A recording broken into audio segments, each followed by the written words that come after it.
और इस वक्त सीधे कोलकाता से बड़ी खबर का हम रुख करेंगे। आपको बताते चले, कोलकाता में बीजेपी का रोड शो चल रहा है।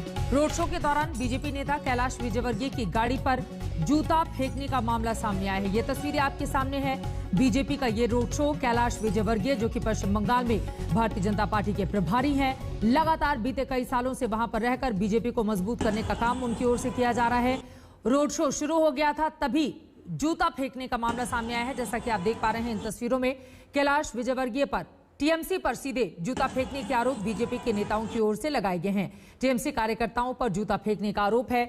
विधानसभा के चुनाव में 4 महीने बाकी हैं। 294 सीटों के लिए माथापच्ची बीजेपी की और साथ ही टीएमसी की लगातार जारी है मुख्य मुकाबला इन्हीं दोनों पार्टियों में। लेकिन आप देख रहे हैं तस्वीरों में किस तरह से रोड शो निकला, जिसके बाद जूता फेंकने के आरोप टीएमसी के कार्यकर्ताओं पर लगे।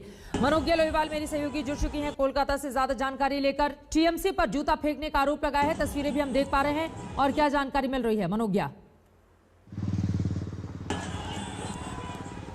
चित्रा, दो बातें हैं। पहला कि इस रोड शो को शुरू में परमिशन नहीं दी गई थी, लेकिन उसके बाद भी बीजेपी ने ये रोड शो किया, जिसमें कैलाश विजयवर्गीय, अर्जुन सिंह, मुकुल रॉय सभी शामिल हुए। 2 लोग जो नहीं शामिल हुए वो है शोभन चैटर्जी और बैसाखी बनर्जी। लेकिन जैसे ही ये रोड शो एक जगह से दूसरी जगह यानी खिदिरपुर इलाके से होते हुए दक्षिण कोलकाता के पूरे इलाके से गुजर रहा है, उसी समय जूता फेंका गया है। आरोप बीजेपी ये लगा रही है कि तृणमूल कांग्रेस के समर्थकों ने बीजेपी के नेताओं की गाड़ी पर जूता फेंका है, लेकिन तृणमूल कांग्रेस ने इसका खंडन करते हुए कहा कि पहले बीजेपी की समर्थकों ने तंज कसा, जूते फेंके और उसके बाद ये पलटवार है तृणमूल कांग्रेस की ओर से। देखिए, ये पहला मौका नहीं है जब टीएमसी और बीजेपी के बीच में इस तरह का द्वंद्व युद्ध या लड़ाई लगी हो। लगातार कई दिनों से, कई महीनों से चल रही है और चलेगी भी। लेकिन कहीं जूता फेंका जाना, कहीं इस तरह के आरोप और कहीं रोड शो को परमिशन नहीं दिया जाना, ये अपने आप में राजनीति का एक अलग अंदाज है बंगाल में।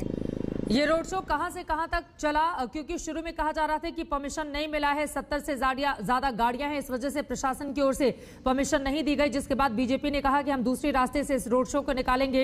रोड शो क्या अभी जारी है और क्या जानकारी कहां तक पहुंचेगा? क्योंकि पश्चिम बंगाल की राजनीति अपने आप में बेहद दिलचस्प भी समय गुजरने के साथ होती जा रही है। 4 महीने अभी बाकी हैं, लेकिन जिस तरह की तस्वीरें सामने आ रही हैं और बीजेपी टीएमसी में जो कुछ चल रहा है वो देश के सामने है। मनोज्ञा, बिल्कुल देश के सामने है, बंगाल की जनता के सामने है। 10 करोड़ जनता और देश की 130 करोड़ जनता देख रही है। एक और जहां ये रोड शो ऑर्फनगंज से शुरू होकर आसपास के इलाकों से माजेराट होते हुए आगे निकला, लेकिन इन सब के बीच में लगातार इस इलाके को तृणमूल कांग्रेस का गढ़ भी माना जाता है। जहां एक और तृणमूल कांग्रेस के गढ़ से निकलने का प्रयास फ्लाईओवर के आसपास से होते हुए, जहां इतनी भीड़ है, जहां इतने लोगों का जमावड़ा है और उसके साथ साथ गाड़ियां, क्योंकि रास्ते कई जगह छोटे हैं, कई जगह चौड़े हैं और इन सब के बीच